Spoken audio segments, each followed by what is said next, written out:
Hey guys, I'm Sai and welcome to Ace Podcast Nation. On the channel, we've got interviews, podcast series, and content on all sorts of subjects from mental health, football, serial killers, films, TV, conspiracy theories, writing, music, and more. All the shows are available in video format at youtube.com/Ace Podcast Nation. Please subscribe, click the bell, and you'll get notified every time we upload a new show, which is usually Monday, Wednesday, Friday. But during these crazy times of lockdowns and isolation, we're doing an extra show on a Sunday as well. But there's plenty of content coming. You can also get the audio versions at all your usual podcasting platforms, radio apps such as iHeartRadio, Apple Podcasts, Google Podcasts, Spotify, Stitcher, and many, many others. Today's show, one of my favorite types of show because I have to do no real research, don't have to think of any interesting questions. I just leave all that to the viewers and the guests and the fans of my guests, and the people send in the questions, and then I put them to my guests, and we have a chat. This is episode number 13 of Unscripted and Uncensored, completely unique series which we created ourselves.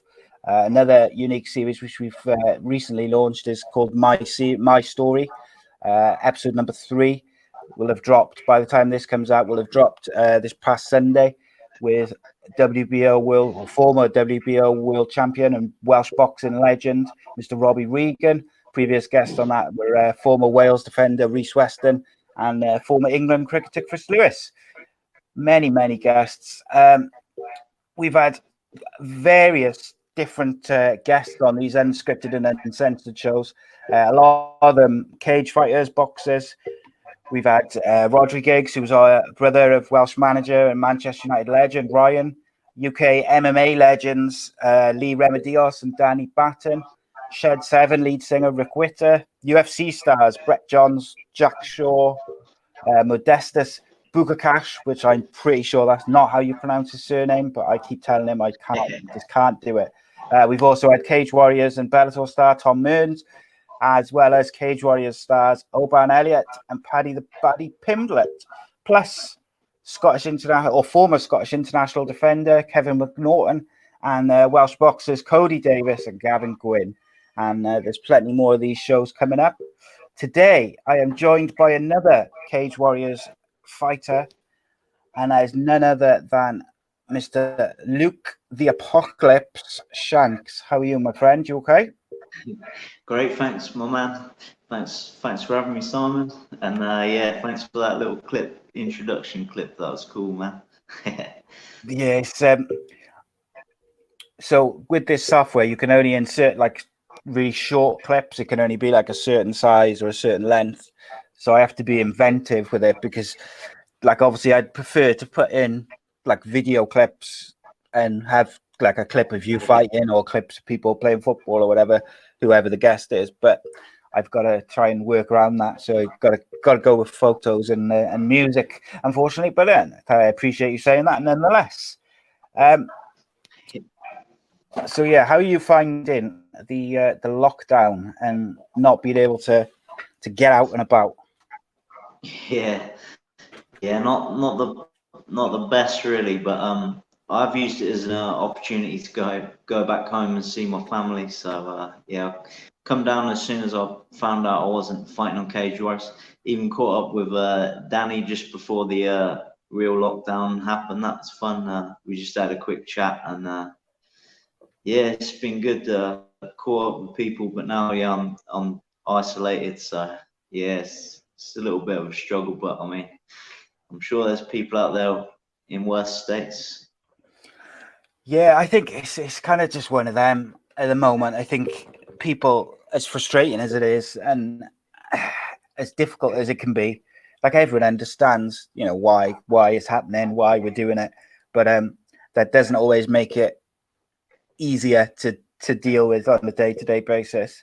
And I don't know about you, but like some days I'm all right with it, and then other days I find it a bit more stressful and a bit more of a struggle.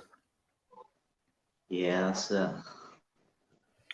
So yeah, well, so we're going to go into some questions which people have sent in and get into it. lots of random questions about all sorts of stuff. Just before we do, I just wanted to give the sponsors of the channel and this series in particular a bit of love. Away Day Apparel is fast becoming the brand on the casual scene as they continue to grow organically. You can check out their website at awayDayApparel.co.uk. Follow them on Instagram at awayday_apparel and Twitter at awayDayApparel. Some big things happening for the brand in the coming months. Not even a global pandemic will stop their growth. It's only slowed it down slightly. But especially for listeners and viewers of Ace Podcast Nation, we've got a very special and exclusive code that will give you 10% off all orders. So all in lowercase. If you enter AA Podcast Nation at the checkout, you'll get 10% off all orders. Away Day Apparel website. I think they also sell stuff on Facebook and Instagram and stuff like that as well. So what I like to do, Luke, is before we get right into the questions and the stuff which other people have sent in, I like to just have my guests tell us really like a little bit about yourself and basically how you got to where you are today, really. Okay. I'm not the best at this, but No, you're right, man. Yeah. No, I'm Luke Shanks, and yeah, I grew up in Northamptonshire, and like most kids, I was just playing football, and then at the age of 10, I started kickboxing, and I was good at both the sports, but yeah, I went to a few trials for the football, and I realised it was going to be hard to sort of get to the top in that. But I always wanted to be some sort of sports star. And then, yeah, I realised there was a bit of politics involved in the team sport. So I thought in fighting, it don't matter who's got the sort of crowd with them. You can beat the best guys and call anyone out, and sort of the world's your oyster. So that's how I got into that. But yeah, I started in Chinese kickboxing actually, and it was a bit similar to MMA because they did do takedowns, and it's a funny style, but seems to be working a lot for MMA, and it's basically a mixture between kickboxing and Thai boxing, but a bit more elusive. So yeah, I was doing that for so long, but yeah, I realised there was no money in it, and went to the Senai in 2007, and met Michael Bisping when I must have been about 12, and the bad thing is I didn't really know who he was, but I've seen people getting a picture with him, and I was getting all these pictures with MMA stars, UFC fighters, other like guys like Ernesto Hoost, and I didn't even know who they were, but I was sort of getting more pictures and autographs and then researching them later, and after sort of watching guys like Bisping, I was like, wow, there's some real money in this. Yeah, definitely. But no. Yeah, man. But the thing is, I think up until maybe the last probably 5 to 10 years, maybe, like UFC hadn't really kicked off, or like mixed martial arts hadn't kicked off to the extent where like the casual viewer in the street would recognize a lot of fighters, even some of the more famous fighters. I think that has changed slightly over the last few years. I think, being honest, I think Conor McGregor kind of changed the game for MMA in terms of the like, not necessarily the way the overall world perceives it, but just the kind of casual viewers who maybe would have watched just the big fights. I think a lot more of them now will watch every Saturday, whether it's a UFC or a Bellator. You know, they'll watch all those cards rather than just waiting for the McGregor fight or the, you know, like the big fight.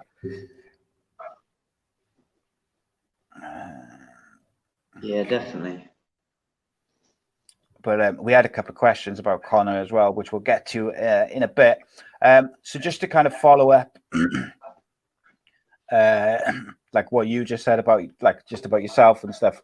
I got a couple of quick fire questions. So it's basically 10 questions, and you just basically got to answer with the first answer which comes to mind. And I'll probably cut this up into like a shorter video as well. Okay, Ronaldo or Messi? What's that, sorry? Ronaldo or Messi? Sorry, it's cut out right on the question both times. All right, no worries. Cristiano Ronaldo or Messi? Yep. I'm not a big football fan, but Ronaldo, I guess. Okay, cool. John Jones or Daniel Cormier? Cormier, but yeah. Conor McGregor or Khabib? Fighting Khabib. Okay. Indie music or hip hop? Hip hop, I think. Eminem or Tupac?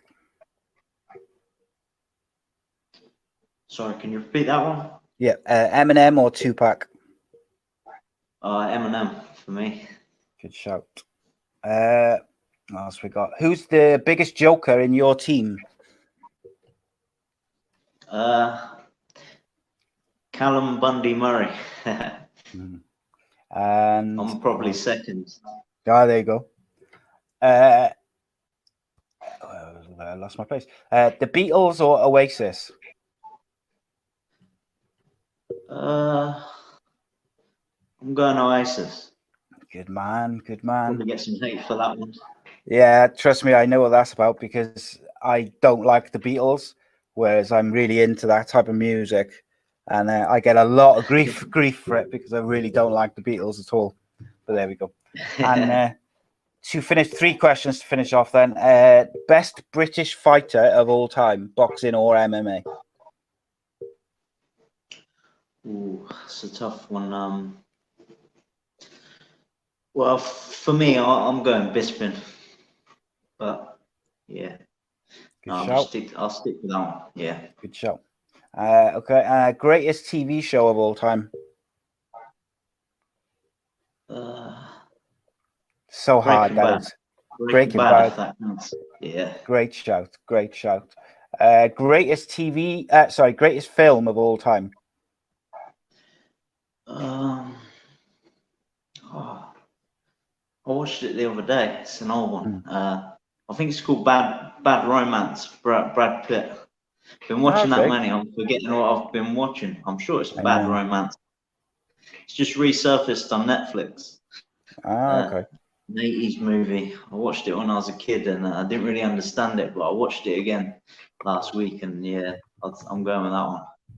Good shout. I haven't heard that one before. Like I always add that question on at the end because what it does is it just gives people an idea of like, you know, your interests and whatever.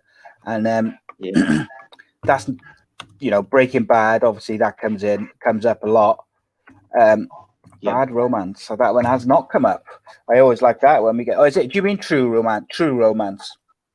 That's the one. Yeah, I've been watching that many. I'm going crazy at the minute, but yeah, I've been binging on that. That's the thing, isn't it? Yeah, True Romance. Yeah, it's cracking film, is. The thing is, like you're right. Like you watch so many different TV series and documentaries and films, and it's just like after a while they all just kind of blend into one, and you forget which ones are which.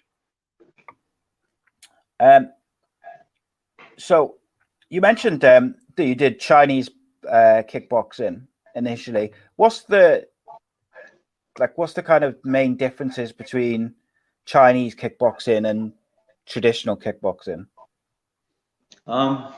It's mostly, well, there's takedowns involved and there's a little bit of fighting there, and kickboxing sort of only above the waist strikes with the kicks, so you can't really do the leg kicks or anything like that. And if you watch some clips of it from back in the day, it really is like MMA, but there was no sort of, or not much ground knowledge. But yeah, it was, the style is very much like MMA, the way they're striking and moving around because of the takedown threat. Kind of like Sambo, I guess, but that was a bit more closer to MMA back in the day. Yeah, with on the Danny Batten show, we've been doing, because obviously there's no current events in boxing or MMA to discuss and to review each week. So last couple of weeks we've gone back. We started at UFC 1 basically, and then going through each one. This coming Sunday we're recording UFC 3, and then we're also doing like a classic boxing or MMA fight as well. So last week we did UFC 2 and Royler Gracie versus Sakuraba from Pride 8. It's just really, really, really. So I find it so interesting to watch because it's so many years since I've watched them, but like the standard of, and then the techniques in like UFC 1 and 2 compared to today. Like in UFC 1, Royce Gracie wins the whole tournament, and he doesn't actually throw a punch other than a couple of kind of like rib strikes in the grapple on the floor. And I watched it and I just thought, geez, all these fighters would get absolutely destroyed versus fighters in today's MMA, because you've got to be like an all-round fighter, to get anywhere in Cage Warriors, Bellator, UFC, wherever. If you haven't got an all-round game, you're always gonna have a ceiling in terms of where you can get to, simply because all the best fighters can do a bit of everything, can't they? Yeah, that's it. I think any of the top fighters, they should be able to compete and do well in any of the individual sports now, really, whether it be judo, wrestling, boxing, whatever they're doing. They should be at least a professional level in every sport, I think. Just to be the best, because you can't be one-dimensional anymore. Not even the best guys can do that. No, you get caught out. And I think, like, what would you say is the strongest part of your game? Yeah, I think it is the wrestling, because the first couple of years when I started competing, I'd lose a few decisions on just getting held down and not being able to get up, and then playing off my back because I can't get up, and made me really focus on the wrestling. And luckily BST, I was at other gyms before, but BST I got the solid wrestling pedigree. So when I was there, I really got that good wrestling on the cage, and then the top pressure, and I still believe wrestling is the number one. Yeah, it's interesting. Like obviously, I speak to Danny every week, obviously with the show, but like, when I told him a few weeks back that I'd contacted you about coming on the show and stuff, and we were going to do it at some point, like, he spoke so very highly of you, not just as a fighter, but as a person and that. And sometimes, one of the questions, which I was kind of for later, but it fits in by here, so I'll ask it now.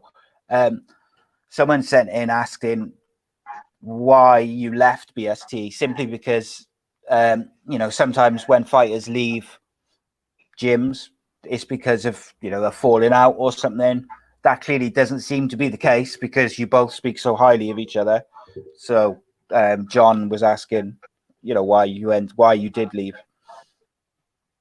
Yeah, no, that's it. I was always gonna leave on good terms. I mean, any coach, it's sad to see when they have big disputes and they leave places. But no, I just I needed to get better at my striking, and there is great striking coaches at BST, but they were just sort of busy with their guys. Like JB's great, Lee's great in the boxing. Danny's more so much teaching. He teaches 1 day a week striking, but he's mostly doing the jiu-jitsu, and because he got tied up in doing all the gi stuff now, as well as the wrestling and normal MMA. So yeah, I needed to work on my striking, and I planned on going to Thailand, but then yeah, went for that test a week in Scotland, and James there was well, once I went on the pads with him, I knew he had sort of a recipe on the feet that I could really work on, and they're great all round, but yeah, he's putting all the time into me that I need to get to the top. So yeah, even if he was on Mars, I'd still be sort of trying to get there to train with him now, because yes, sometimes it's not so fun in Scotland in the winter. No, Just no, it's raining not. and miserable and cold. It's not exactly living the dream some days when you're just stuck inside. But it's where I need to be to get to the top, I think. Yeah, and I think, like, I personally, I think there's nothing wrong with, and in fact, I'd say it's a good thing to train with lots of different gyms and coaches, because obviously all coaches teach differently, all coaches train in their own ways, and I think Yeah, the more variety you can have in your game, once you've got, like a good standing to a level that, like, like you've, or obviously yeah, got yeah, already. I think by going with different coaches and learning different ways to fight, to train, to look after yourself, whatever it may be, yeah. that's only going to be a good thing. Definitely, yeah. If you look at boxing, there's a lot more money in boxing Yeah, everywhere, really. People are saying MMA is catching up, but it's nowhere near the same. But they've got the money to bring coaches in, bring sparring partners in, and they can bring the camp to them. But there's no money even at my level in MMA, so I can't bring coaches in. So yeah, I had to sail the ship, but yeah, in the ideal world, I'd bring up the best striking coach in, be in my hometown, but that's just not the case in MMA. And yeah, it's been good. I got to travel around, and yeah, I'm happy in Edinburgh anyway. So yeah, it's worked out good. But yeah, if you look at guys like Tyson Fury, it's just he had a winning combination. He's changed his camp and done even better. He changed the coach, and yeah, different coaches have got different skills for you, and I still kept everything Danny's taught me, and I'll always sort of preach and praise Danny as well, because yeah, I definitely haven't forgot where I've came from. Edinburgh is really nice place as well. It's one of my favourite places in Scotland. I love it. Um, so obviously it's a mad time in MMA for British fighters, because there's so many real quality fighters scattered around all the big promotions. But just before I do go into that, I just wanted to circle back to something which you said about like boxing and the pay disparity between MMA and boxing. It's an interesting conversation, because when I spoke to Paddy Pimblett, it might surprise you to know that he was very vocal, but he had plenty to say, and he said, like, in the lowest kind of level of professional boxers who get on the TV cards will get paid so much more money than the equivalent of the bottom of a Yeah, UFC card or the bottom of a Cage Warriors card. When in reality, like, don't get me wrong, I got the utmost respect for boxers. I've had a load of boxers on the show. I got friends who are boxers. I'm not by any means disparaging what they do, but when you look at the two sports next to each other, there's a lot more danger in MMA, because you've got to look after, you've got to look out for head kicks and leg kicks and yeah, chokes and all sorts. So when you line it up against each other, and I would argue that it's also, MMA is generally more exciting because of those same reasons. Really, you MMA should probably, those fighters should be getting paid more than perhaps the boxers should, but boxers have also got probably a 50-year head start in terms of mainstream viewing and casual viewers and this sort of thing. I don't know what you think about that, but yeah, definitely. I was actually explaining that to one of my friends that's not so much into the MMA, so I didn't really understand. But yeah, it was like I'm fine. Say there's Bellator, the American promotions, Bellator and the UFC. They're coming over here, so I class them as the top two. But then I'm in the third biggest promotion, trying to get to them two promotions. But yeah, if it was the third biggest world title belt that I'm going for in boxing, I'd probably be getting 100 grand for that fight. And yeah, with a win for me, like if I get a spectacular TKO, you're looking at 1,500 quid for like 3 months off work. That's like with the win bonus grand and then the 500. Where I mean, it's fight of the like night and you're gonna stuff. have to work. Yeah, that's it. And yeah, believe me, I think about boxing every day because I've got a hard right and left hand, and yeah, I know I could do well there and earn more money, but my passion's in MMA, so I'm sticking there. But yeah, maybe you should do a Conor McGregor and do both. But yeah, it's frustrating. I think sometimes as well is maybe the viewing public as well don't realize that a lot of fighters, particularly the ones who haven't got to the UFC or Bellator yet, a lot of them have to work, in a day job to support their camps and their, and their training and their equipment and travel and things like this. So what they don't understand is when you go into a fight camp, it's not just the day in, day out training of fight camp and weight cutting and this sort of thing. It's also the work you're missing, in terms of earning your money and whatever it may be. Like, obviously, I don't know what your situation is in regards to that, but I'm talking general fighters. A lot of fighters have to work a day job to support the rest of it.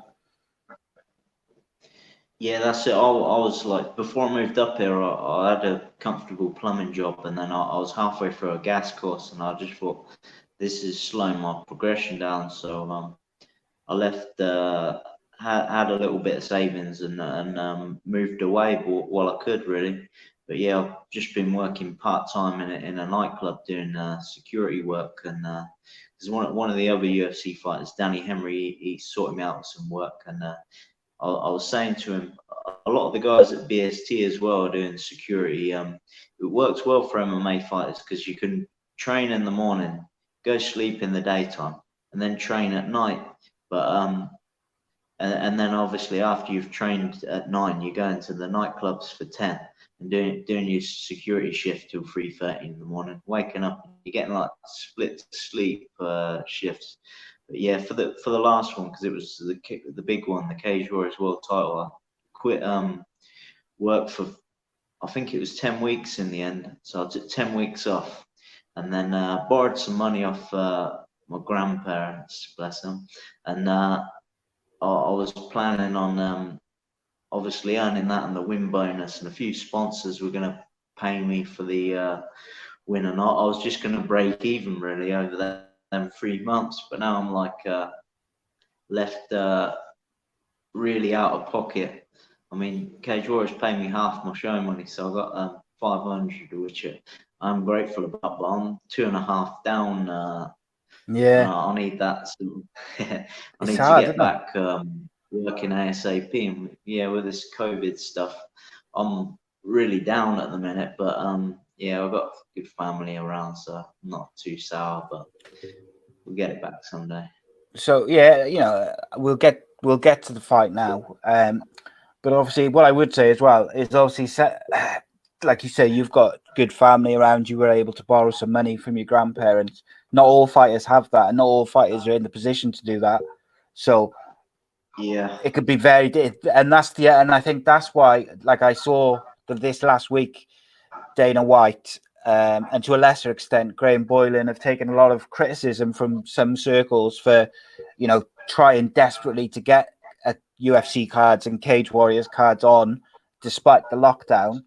But a big reason, probably the main reason that they're trying to do that is because they know that all the fighters who they're responsible for, who are under contract with them, not only are they desperate to fight, but they're not making any money because they're a lot, like you say, a lot of them work in security or things like this to, you know, to top up to pay their bills.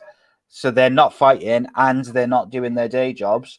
Makes it very difficult then to pay your mortgage or pay your bills. And, you know, I know there's a lot of people around, you know, the world and the UK, you know, everyone's in the same boat to a certain extent. But I think that is why Dana White was trying so desperately to get some sort of cards on to get these fighters fighting. Yeah, I've seen a few of them. Even the lower level guys lower up the roster in the UFC, that they were moaning about just getting their payday. But I think even the lower side, the show money's 10 grand. So I'm thinking, what can you be sour about? You've just done a bit of a weight cut for 10 grand, and I've done it for like minus 2.5 grand. So obviously, I'm feeling for them too, but I'm at the bottom of the scale and still high level, you know. Yeah. So obviously, just before or the last kind of big MMA show which was on was Cage Warriors. I forget what it was. 113, wasn't it? Yeah. So Cage Warriors 113, which if you want to know how it went, you can go back to youtube.com/Ace Podcast Nation. Look at the Danny Batten show. We broke it all down and we discussed it all. So I urge you to go and do that, and I'll put a link somewhere by here somewhere, maybe above Luke's head. I don't know, somewhere by there. But obviously, you were lined up for the biggest fight of your career for that card to fight for a title. And then I believe, like, obviously you can correct me if I'm wrong, but didn't all the French fighters off that card came over and they basically got sent home at customs? Yeah, I thought that was the case, but one French fighter did fight. Another one, his other opponent pulled out. So the French guys were getting over, but yeah, my guy got stopped just before.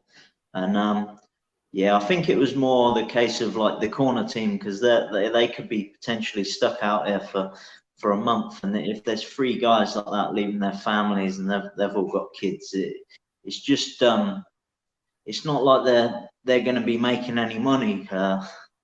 It's just the same as my coach. I wouldn't let him do that because they're not making any money helping you out.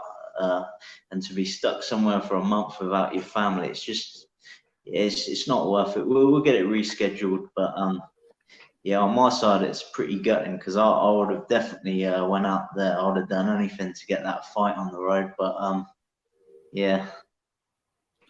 And the other thing, I suppose, for those guys, you know, on the French teams was it's not just being over here and being stuck and away from your families and that side of it, but also because they don't live here, they'd have had to pay for some sort of accommodation to stay here whilst they, before they can go back, and they weren't earning any money, and then it's like a never-ending thing, isn't it? So I do understand. It must have been incredibly frustrating for you. Johnny Wish asked he says, who did you want to fight next, and how hard has it been to deal with your big title fight being pulled? Yeah, obviously I want the title, and then I just want to keep putting people away. I don't just want to get wins. I want to really knock people out, because that's what people want to see, and also me. So yeah, I just want to get some vicious knockouts. Yes. Get that video highlight reel going. Definitely. How is it? What's it been like dealing with that? Obviously, because you went through your camp, and it got pulled. I think it was pulled like the week of the fight as well. So it was, it was close to the. Yeah, it was actually 2 days before the weigh-in. I knew it was close. Yeah. Oh. Yeah, I had no idea, because I messaged them a day before, and they're like, no, they're definitely coming over. It's definitely on. So yeah, I had no idea it was going to be pulled, because obviously the card was going ahead. Yeah, of course. So yeah, it was hard to deal with that, but obviously I wasn't naive. I knew there was sort of a 50-50 chance he could get pulled. So yeah, it was heartbreaking, but it is what it is. Yeah, I suppose it's that completely out of your hands, isn't it? There's nothing you can do. Did you watch the card? Did you watch the Cage Warriors show, or was it a bit sore to I watch? did, yeah. It was a Yeah, good, no, good, that's it. good show, I man. was definitely, yeah. I was at home on my sofa, sat alone like in Edinburgh, thinking, "Oh man, this isolation. I've got to go now," because I'm sat there with my popcorn watching the show I should have been on, and Yeah, then yeah, I seen Mason Jones get the belt. That was a good one, but inside I was like, "Oh man, that should have been me too." But no, that prompted me to move back down for the lockdown, and yeah, I'm at my mum's place now, so I caught up with my mum because the last time I seen her was actually at my at the Menga fight, so okay. about 7 months ago. Yeah, I haven't had much money up here, so I haven't been travelling back much, sadly, because yeah, I'd like to be dropping by now and then, but it's hard money Yeah. wise.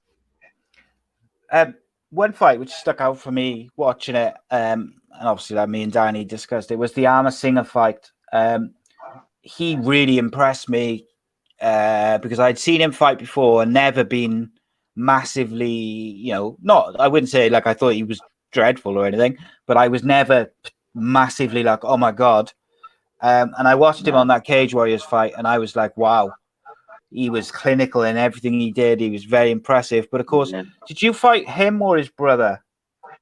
No, I fought him. Yeah. It was a weird one though. I didn't want to fight that fight, and I had a dodgy manager at the time.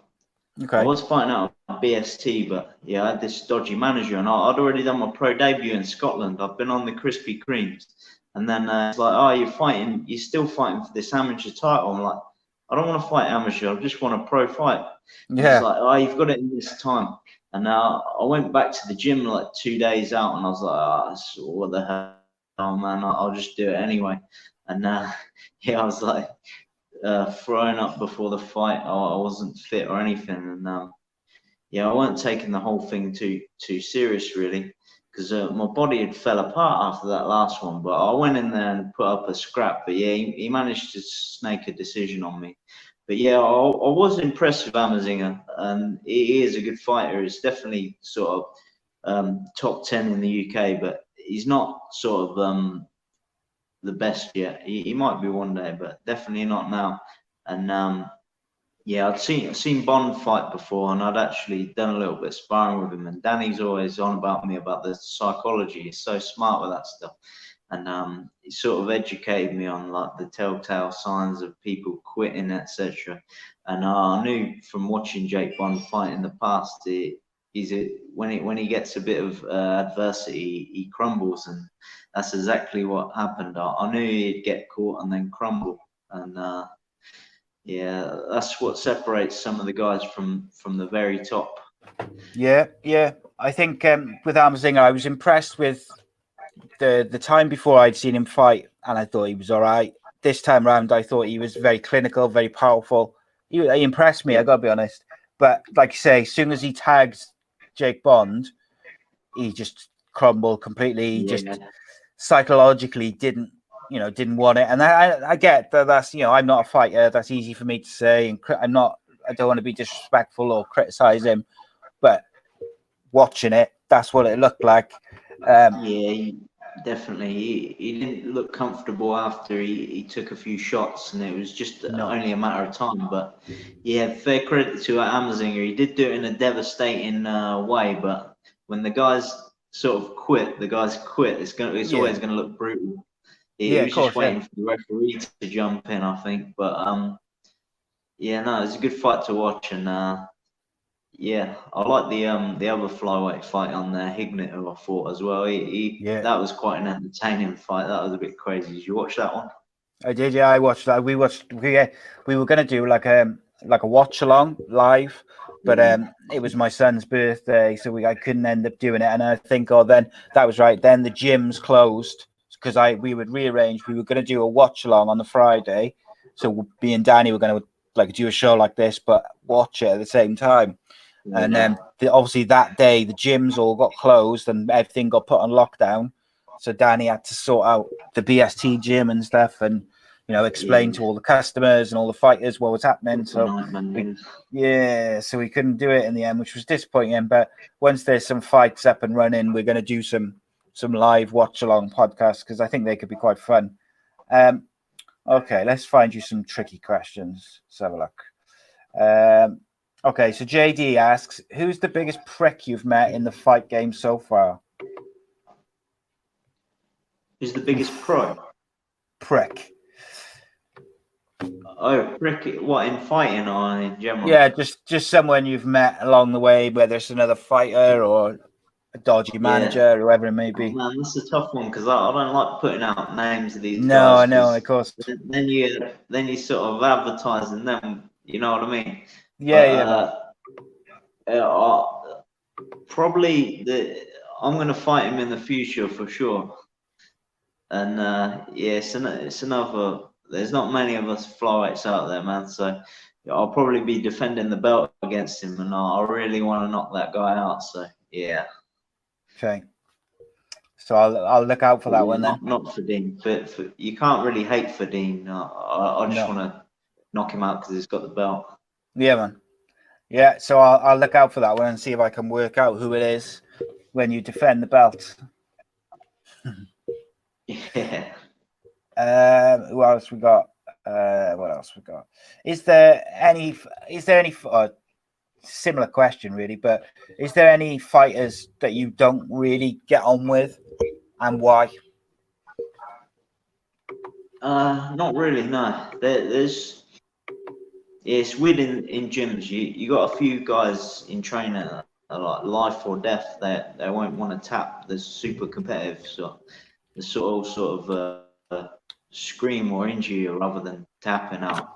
So I guess when you meet the super competitive, probably them kind of guys, because but then most of the veterans at the gym, like Stevie and Danny in the UFC, if you ever get them guys, they'll just be humble like me, you know what I mean? It's like, fair enough, you caught me, next one, it's just training. But yeah, some guys are life or death, so they're the kind of guys that are kind of, you're a bit sketchy around in training because you're going to get injured if you beat them sometimes. So sometimes it's not worth it. Them guys for sure. Okay. What else we got? Would you fight a teammate if the circumstances arose for a big opportunity? Yeah, it's actually a sport to me, and if someone wants to fight me, it's like they think they can beat me. So I'd definitely if someone said they wanted to fight me, I'd take it as an insult. So I'd definitely fight a teammate and then be friends after with them, because I'm friends with quite a few people I've fought in the past. It's just a sport to me, but yeah. That's interesting, that is, because that question has popped up a couple of times with different fighters, and it's always a different answer. Some have said no, they wouldn't. Some have said yeah, they would if if the circumstances were right. And it's a personal kind of choice, I suppose, isn't it? And if you, like you say, you view it as a sport, if it was any other sport, you would play against your teammate or your friends, and then you'd give it your all, and then you'd play. You'd shake hands afterwards and go grab a beer or whatever. Yeah, no, that's the weird thing with fighting. Although you're on a team and you love each other, you're fighting at the end of the day, and it's a solo sport when it comes down to that bit.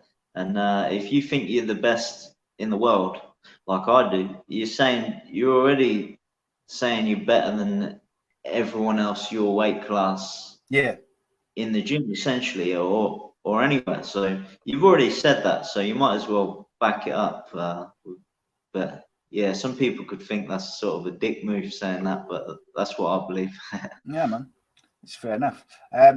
If you could pick a fighter from past or present to be your final fight of your career, like your retirement fight, who would it be? Well, in my weight class, Yeah, I suppose. That's a tough one, man. Because all my sort of idols are not in my weight class. Well, all right, let's open it up to kind of weight classes around yours as well. Yeah, I mean, I wouldn't want to fight any of the guys I've looked up to. Like, I wouldn't want to fight Mike Tyson or Bisping, but I suppose because Demetrius Johnson was the kingpin, I'd probably go for him. But yeah. What did you? Go on. Sorry. Yeah, him and his prom. Sorry, that's all right. What did you think of him leaving the UFC and going to ONE? I was because he really, it's obviously an interesting decision and stuff, because UFC is the biggest company in the world. ONE is a relatively, in terms of kind of the US and the UK, is relatively unknown, or at least it was at the time. And what did you make of that?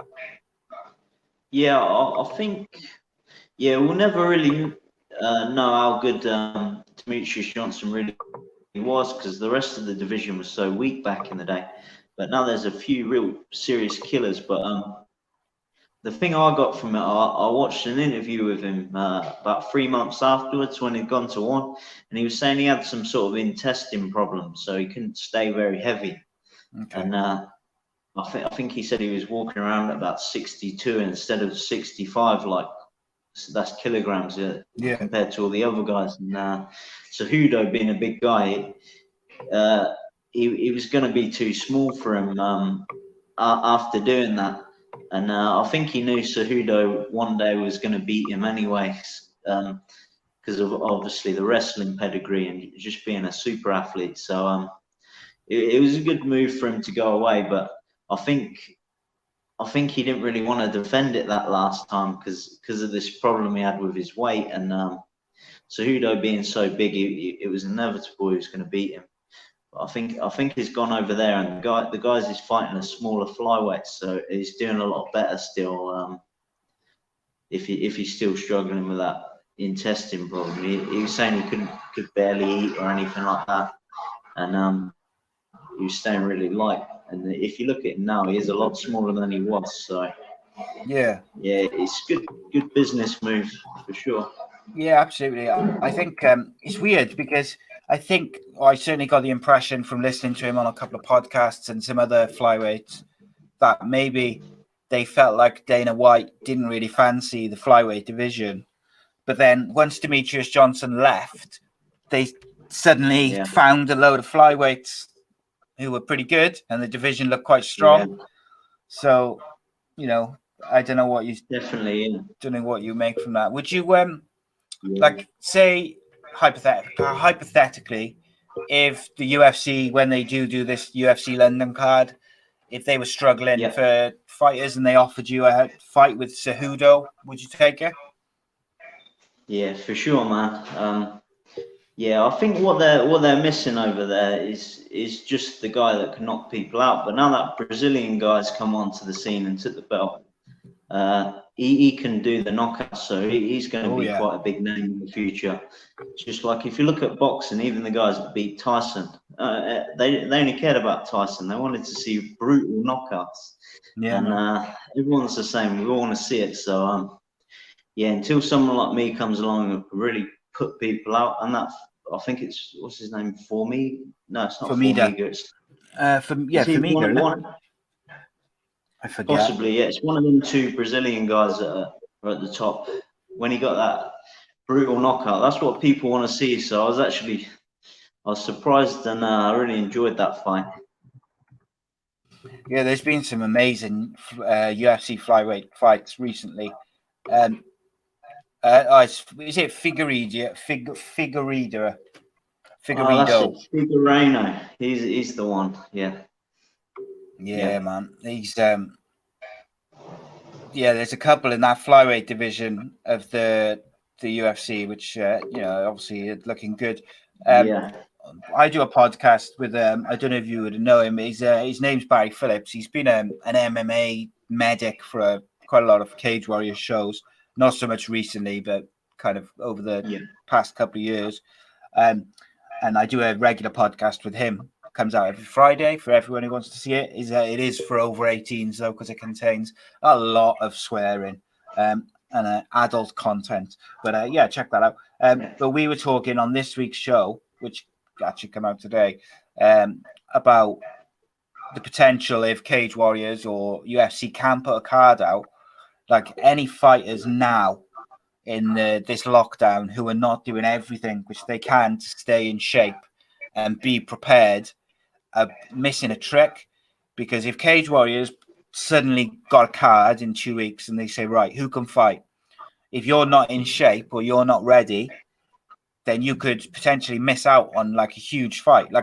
Obviously you're in line for a title shot, but then if when UFC put on a card, say they decide they find a way to put on a card in UFC London or Manchester, and they're struggling for fighters, someone like yourself who's in a title picture, they're the guys who they're going to look to bring in on those kind of UFC UK cards. So I think all fighters now in this lockdown should be doing everything they can to stay sharp and fit, because you just don't know when that next opportunity is going to come. And what it means is, like, if you can get on a UFC UK card, for instance, because someone pulls out or whatever, something happens and they need a couple of fighters, and then you go on there and you, for lack of a better term, go and murder someone in 15 seconds with a spectacular KO. That one opportunity could change your whole career and life very quickly. Yeah, definitely. Although, yeah, in my head, that's going to happen anyway, whether it be now or in the future, because, yeah, I know I can put them all away now. And yeah, of course. But obviously, what I mean more specifically is, like, obviously, it could happen very quickly. Ideally, yeah. Especially if like a UFC or a Bellator or someone has fighters pull out, they're going to look to Cage Warriors to say, right, if you've got any fighters, who've got a good enough, and then if you impress on in that opportunity, then the sky's the limit. Yeah, the only shame is even in Europe, well, I guess there's a few Russian flyweights, but anywhere else like Europeans, I don't even think there's any flyweights apart from a few Russians in Europe. So there's on the Dublin card there won't be a UFC fight, probably not anyway, because it will be Americans, and then the same on the UK card. So it's kind of a no good situation unless I'm going to bantamweight, which I wouldn't mind, but obviously I want to be bulking up and then staying there permanently if there's no sort of flyweight opportunities, which I could easily do as well. It's not out of the picture, but yeah, that's the problem with flyweight. There's not enough guys, and especially in the UFC, to be like these opportunities here, there, and everywhere. So you got to really make a statement and keep knocking people out, so people want to see the division.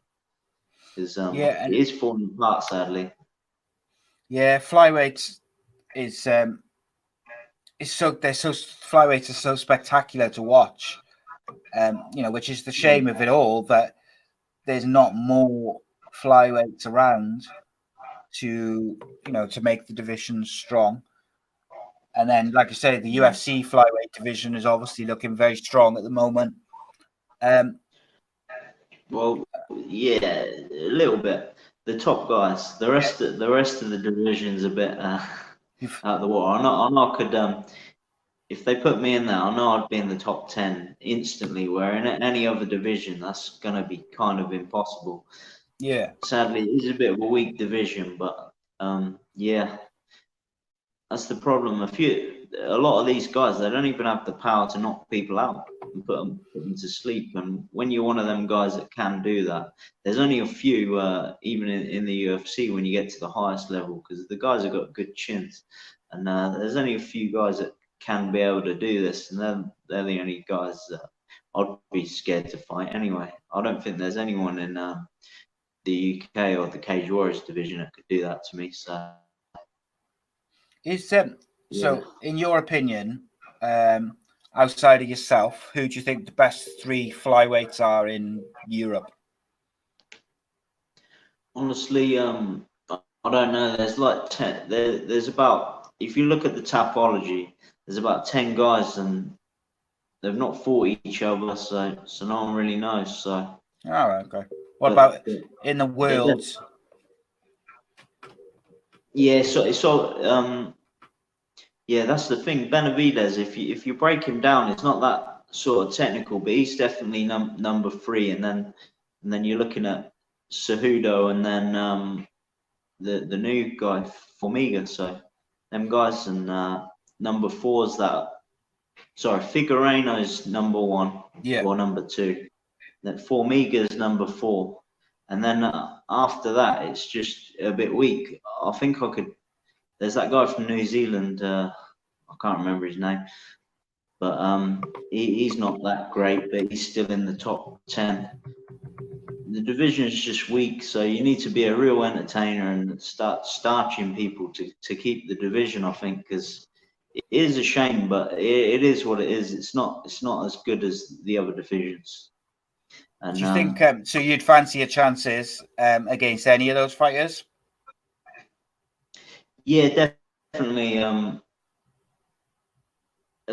Especially, I mean, I could roll in there anyone from in the division and get a win easily.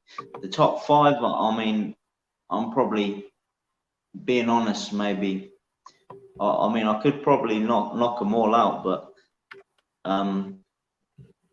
you can't be sure. It's like a 50-50. So I'd probably want another year for them guys, being honest. But I mean, I think I could go in there and starch any of them. But if you don't get the knockout, guys like Cejudo with the wrestling, you're gonna struggle. So yeah, I think I'm a year off that sort of level. But honestly, after I was about to roll through Fedine and another guy, I know I was going to be in the UFC. You just need 2. Yeah. I needed 2 brutal knockouts, and I would have been there. And yeah, I know I can do that. It's just a matter of when now. Yeah, it's just been delayed rather than, stopped. So I know you said there you'd prefer a year before you would take on, those top sort of 2 or 3 in the UFC. If you got offered those fights and they said, right, you could fight on a UFC card in, a month, but it's got to be against one of those top 3, would you take the fight? Oh, of course, yeah. I believe I could beat him for sure. It's just like I said, it's a 50-50, and I don't like 50-50s. I'd want to Yeah. I'd want it to be 100%. That you're gonna. But yeah, of course, I believe I can beat any of them, and yeah, I've got some big confidence now. I mean, I'm training with UFC lightweights, Stevie Ray and guys like that, and yeah, if you can take a shot off these guys and survive and hang in there with them guys, other flyweights, it's almost too easy now. Yeah. Right, okay then. Just to finish off then, let's finish off with the rest of these questions which people have sent in. Do you get nervous before fights? Yeah, I think yeah, it'd be a dangerous thing if you weren't nervous, and yeah, How do you deal with those nerves? Do you have like superstitions or fight day routines or anything like that? Nah, it's just the experience. You know you're gonna get all the adrenaline and the nerves. You just gotta enjoy it, I guess, because there's always gonna be that sort of scared feeling on your mind when you walk into the cage, and that's what makes you perform, that adrenaline.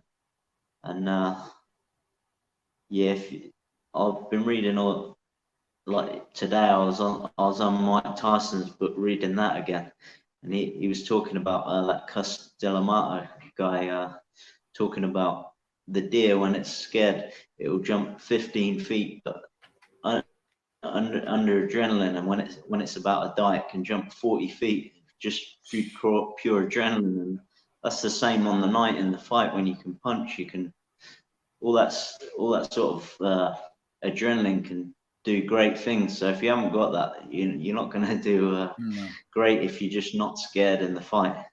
Yeah, man. Yeah, I could see that, definitely. Do you what sort of music do you listen to? It varies.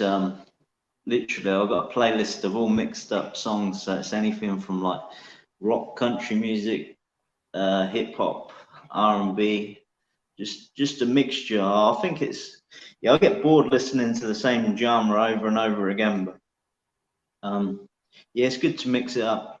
I do like Eminem from childhood to now. He's sort of the main guy, but there's so many other artists and rock bands and everything that I'm listening to as well. Yeah, I'm quite similar to that. I listen to like a bit of everything, and I get bored if I listen to too much of the same sort of stuff.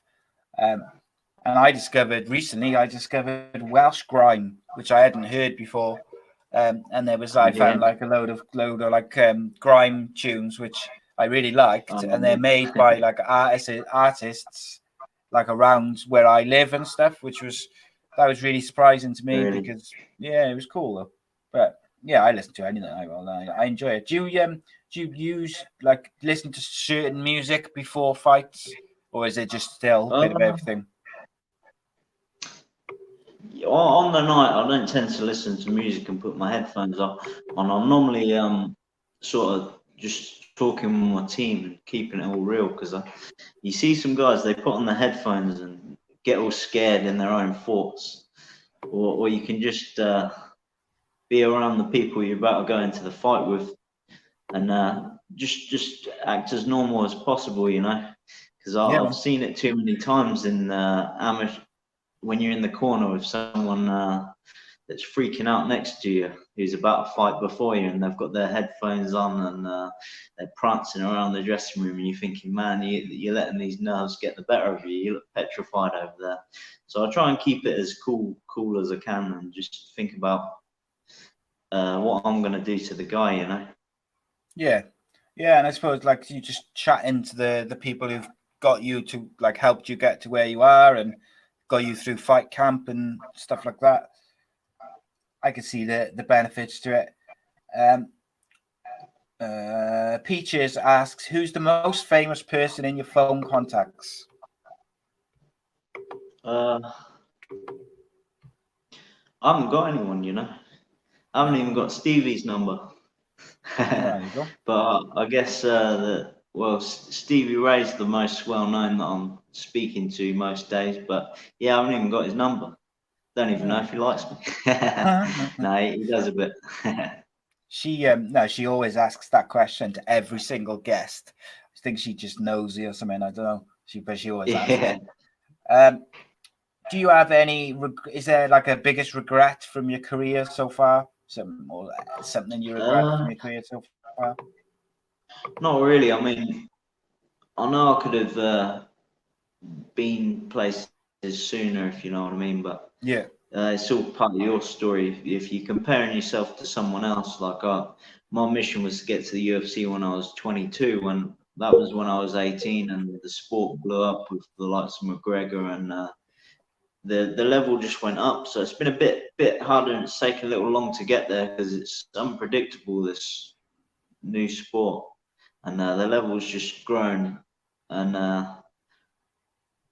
even I say the division's weak, my division, but still, when I started it, there was like I don't know, probably 70 flyweights in the whole of the UK, pro and amateur. Now there's like, you're looking at thousands, So to be at the top of the list is really good. But where I wanted to be was the UFC. But thinking about it, when I started out as a kid, see myself in line for a Cage Warriors world title. It was a kind of crazy sport, but when you're taking it one step at a time and not really focusing about the bigger picture, it comes around fast, I'm visualizing the UFC belt, but it seems so far away. But if I'm just sort of taking little steps up, by the time I'm going for it, I'll be almost looking past it. That's the crazy thing. Yeah, you gotta. People get disheartened when they see the guys at the top. You know, when you're starting out. I did it as well. Everyone's doing it. You know, Yeah, you I can think as imagine, well. can't you? Yeah, I can. I think as well. Sometimes you gotta like wake up and smell the coffee is like that famous phrase, isn't it? But like the way I look at it is like sometimes you need to take in like what's around you day to day. So like you've got a title fight coming up as soon as possibly can be put on. You've got like a Cage Warriors title fight, so it's about and I'm going to say when you win that title, it's about taking that in as well and taking in the fact that you're the champion, and then focusing on defending it, and then then you move on to the UFC. And sometimes people, not just you, just or even just fighters, but people are so focused on where they want to get to that they forget to enjoy like what they've already achieved to date, if that Definitely, makes sense. yeah. Actually, yeah. I've just thought of a fine example of that.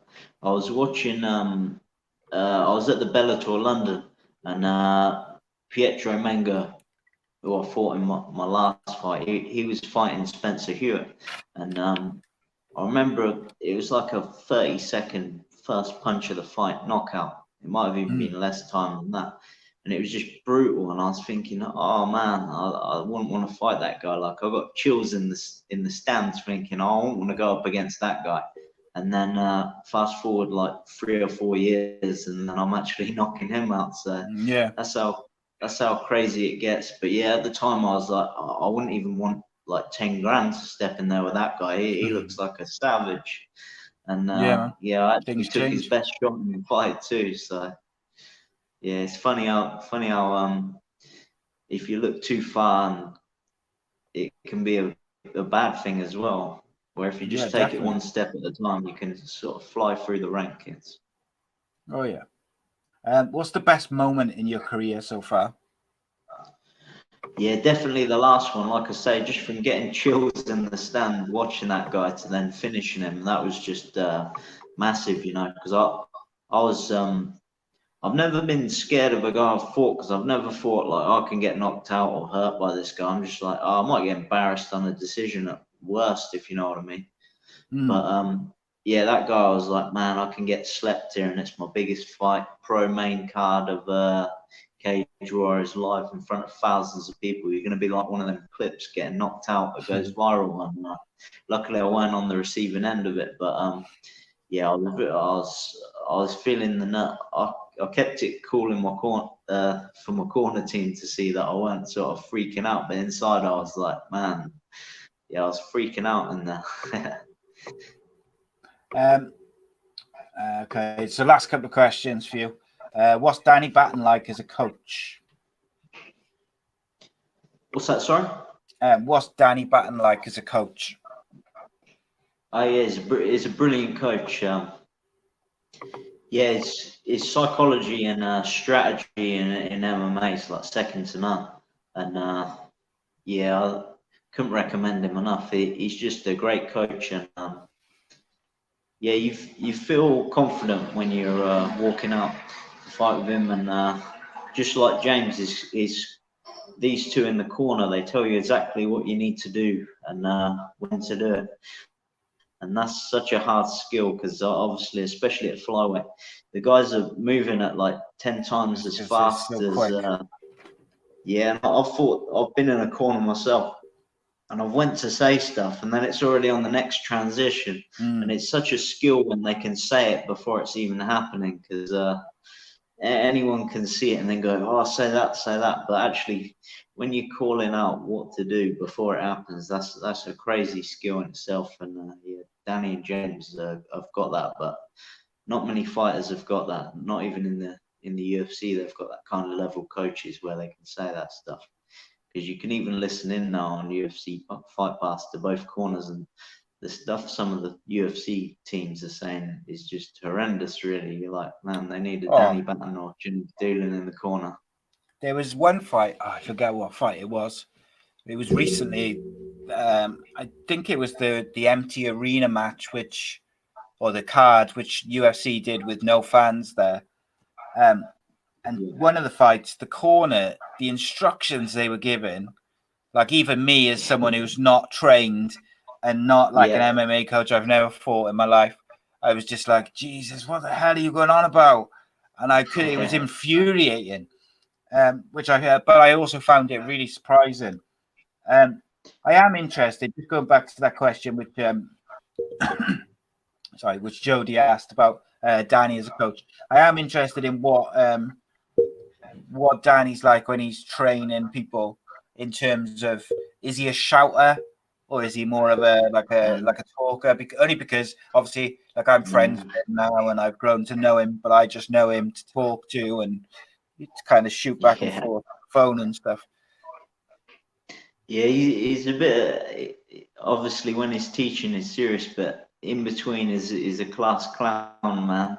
And me being me, I'm sort of the class clown too. But because he's the class clown as well, I was sort of clowning around most of the sessions when I should have been behaving myself like everyone else and just watching Danny sort of clowning around, then getting back to the business.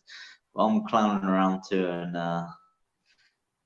yeah, it's good fun, but it was slowing me down. All the other guys, they let Danny clown around a bit in between the sessions, and they're sort of still doing the techniques that he's been teaching. But in between, I'm clowning around too.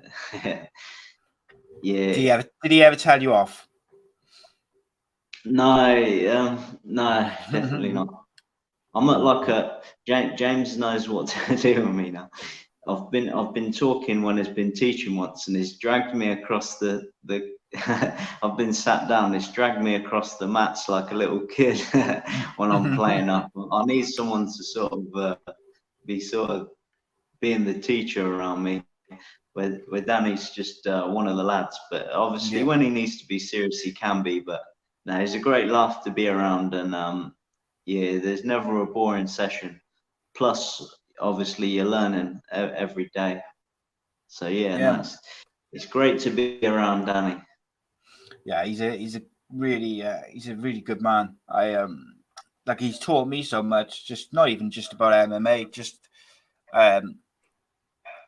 like, I'm just really happy to have kind of found him and just got to know him as a friend and that. And I'm like, when this lockdown's over, I'm going up to Northampton to do like a bit of a trip and meet him and have a look at the gym and stuff, because like say, he's just a good guy, and like he'll shoot me a text and stuff and just say, like, you know, how you doing in the lockdown, and just kind of checking in and that. Just a top bloke. And then I love doing shows with him. I'll have to show you a few videos actually. There's been some of the funniest memories at BST. There's been a few crazy guys turn up in the past, and like just off the streets in Northampton and come for a class, but they've been doing like traditional jiu-jitsu, and they're the sort of, you know, this kind of brainwashed sort that think they can twist your wrist to make you do backflips. And of course, Danny gets once a one-on-one with him. The guy's harmless. It was just a big sort of funny thing. Yeah, we all love Richard. It weren't like a bullying thing. It was more just like for a bit of fun. And that he's twisting Danny's wrist and he's doing backflips and all sorts. And yeah, it's just some hilarious memories hanging out with Danny and being in the classes. I'll miss him a lot, but then yeah, when he needs to be serious, he's one of the best for sure.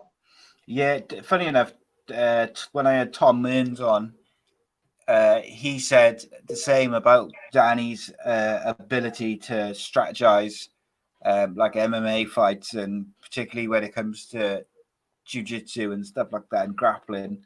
His mind for it is outstanding. Like, Yeah, he teaches you some stuff that you just yeah, it's almost you need to be educated on strategy and psychology of fighting because it's a major thing. If you hear a lot of fighters' interviews, they're always talking about the mental side of it, and Danny really educated me on that. And yeah, It's a I big can't tell part you of it, too isn't it? much because obviously, yeah, I can't tell you all the secrets, but yeah, they've really worked for me, and yeah, I'll be forever grateful for learning all that stuff off him. Um, okay, so Gaz wants to know: do you think Khabib versus Ferguson is officially cursed, and who would win it if it does ever happen? Yeah, I see Khabib being too much for him, and just uh, say the backflip. No, when he got punched against Pettis and did the forward roll, if you did that against Khabib, it'd be on top of him, like smashing his face in. So I Yeah. think, yeah, I just think he's too good for anyone in lightweight, full stop. I don't think anyone's gonna ever beat him. It's a bit like Mayweather. You keep hearing the next biggest guy to beat him, but they never will. He's just too far ahead, I think. Yeah, I think the one thing I said actually when they were lining up the Gaethje Ferguson fight for this UFC card, which got called off yesterday, was if any fighter can stay in the tip top best shape during a lockdown, it's Tony Ferguson because he doesn't train like anybody else. He trains so differently with different equipment, and he trains so Yeah, much on his own that like he could probably go into a fight after a lockdown and he'd be like in the same shape that he would be if he that the yeah, gyms had been open. Um, I yeah, do want I definitely. go on, mate. Sorry, that was my Yeah. fault. Oh no, it's just yeah, if they both didn't have a team and it was just solo training, I think yeah, my chances of him winning would be so much higher because yeah, I think he's the guy that could go into a fight, no team, no sparring, and still do it, put on the same performance as if he'd had a whole camp with his team. He's a Yeah, freak in that way. he's got such a chin on him as well. Like Yeah, he's definitely number two for sure. I'd love to see him and McGregor fight. That'd be brilliant. That would. yeah, man, that's the fight I want to see. Like everyone goes on about the Khabib Connor rematch, and I would like to see that. I would like to see how Connor gets on if he was fully focused like he was against Cerrone, I feel like in the Khabib fight, Connor worried so much about what Khabib was doing that he didn't fight his normal fight. Like he wasn't Yeah, creating those same angles for the counter punching and doing yeah, all the things that had got him to where he was today. But like yep, Danny points out to me all the time when we talk about Connor, is when he fought Khabib, he hadn't fought for I think 2 years or 2.5 years in MMA. So yeah, because of the Mayweather fight. So like to go yeah, that long without fighting in MMA and then go into a yeah, fight against the best, probably maybe the best lightweight yeah, ever, it's a big ask. yeah. Again, on the psychology stuff, if you look at all McGregor's fights, he's always told you how he's going to win, how he's going to knock the guy out, and he didn't have an answer for that against Khabib. He never said how he was gonna knock him out or finish him. No. I don't think he could visualize it and believe it. So yeah, I kind of knew psychologically he weren't ready for that one because yeah, he just didn't seem as confident as all the other fights, and it was quite apparent. So he went on to promote his whiskey instead, Yeah. trying to. I think that was like a distraction for most people. Yeah, I think when you look at the way the build up and the interviews he did in the build up to Cerrone, and then you look at the build up to Khabib, and like take out all the like the dolly and all that sort of stuff, but just Yeah, the interviews and that sort of stuff. And then you compare again to like say the Alvarez fight, the Khabib fight is the anomaly. His definitely. everything he did about the build up to it was completely different to all the fights that even the Nate Diaz fight that he lost. Like the build up to the Khabib fight was so different. Like you mentioned, he didn't say how he was going to do it. So it's He interesting. let it slip as well. Yeah, he let it slip in the interview before the Cerrone fight. He didn't actually say it, but he subtly hinted that he didn't believe he was going to win it. He said something that didn't sound very confident. I can't quote it. I can't remember, but there was something he said, and you're like, yeah, he doubted himself in that. I think he just said something like, when you don't train how you should, doubt starts creeping in, or something like that. Yeah. And that means he doubted himself from the start going in there. And against Khabib, you can't have a single strain of doubt if you think you're going to win. But no, I mean, it's a different kind of beast. Oh yeah, I would. That's the only. Like, I'd rather see a Conor fight a Gaethje or a Ferguson. If I'm honest, I think they would both be absolute bangers. Me too. Yeah.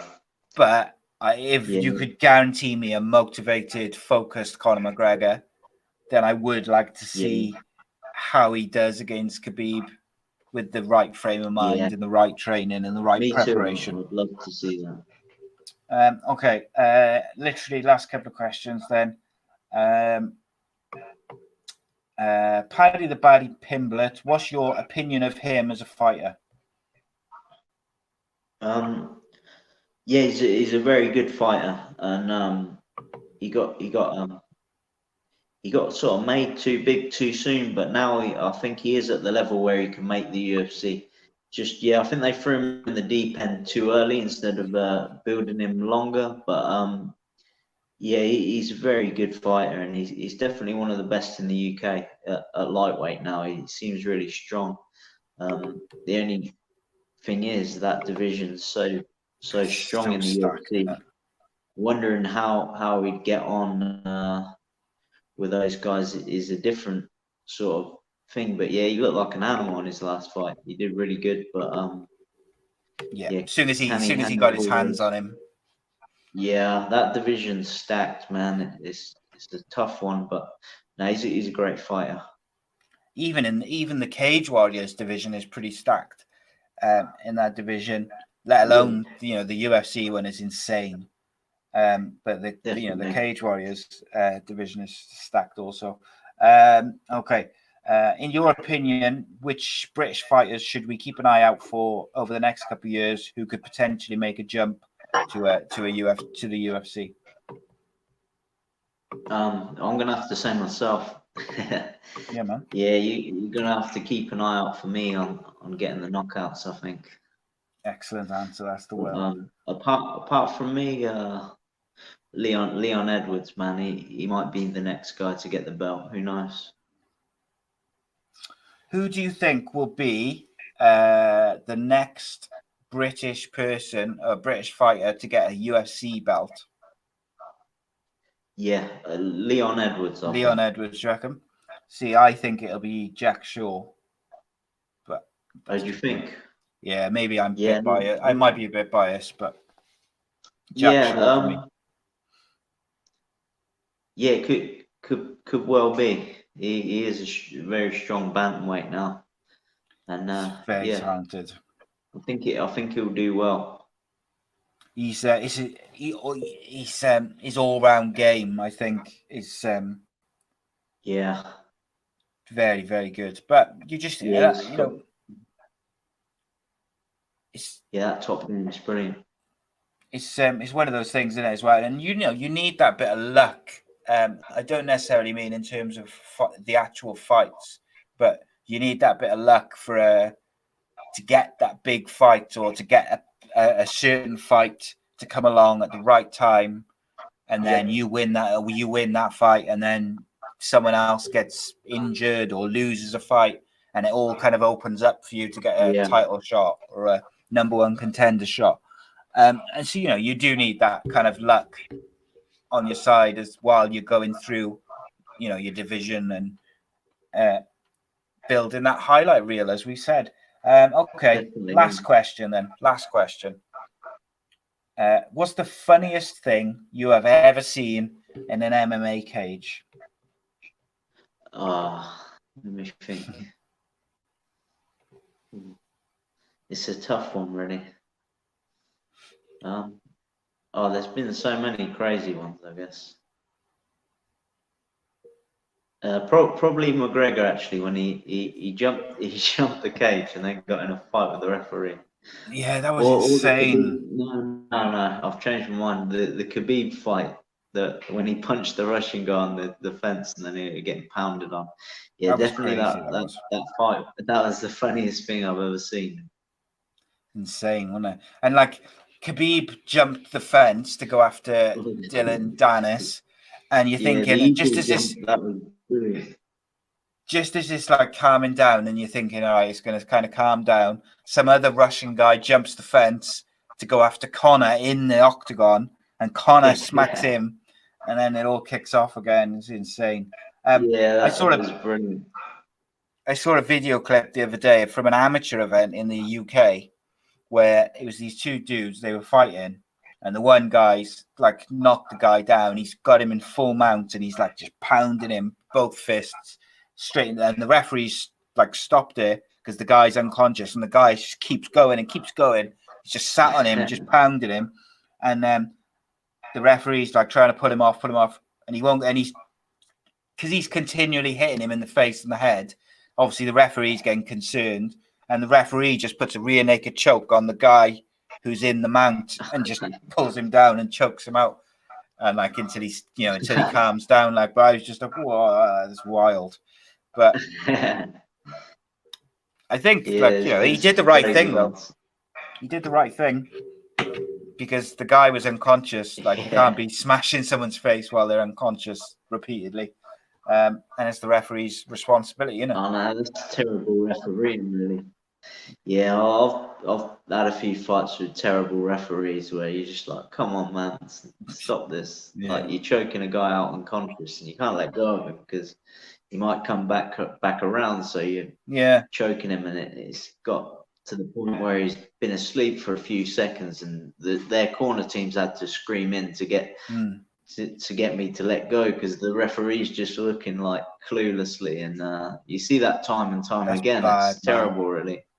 And then to add it, when you add into that, there's some guys like you mentioned earlier, but there's some guys who will never tap.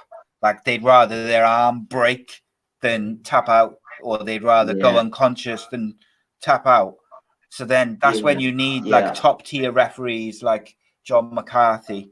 And I forget the other guy's name, which I really rate. Yeah. Well, the black guy with the really long dreadlocks, I think, is really good.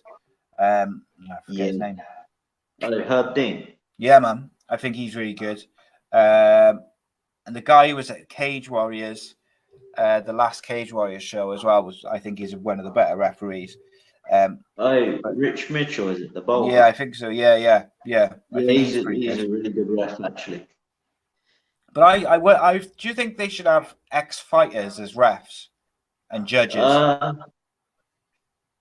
Maybe. Quite a few. I think it's just an experience thing. It's just you're gonna make bad decisions and like early on, but the reality is the bad decisions are really gonna mess people up and break arms and stuff like that.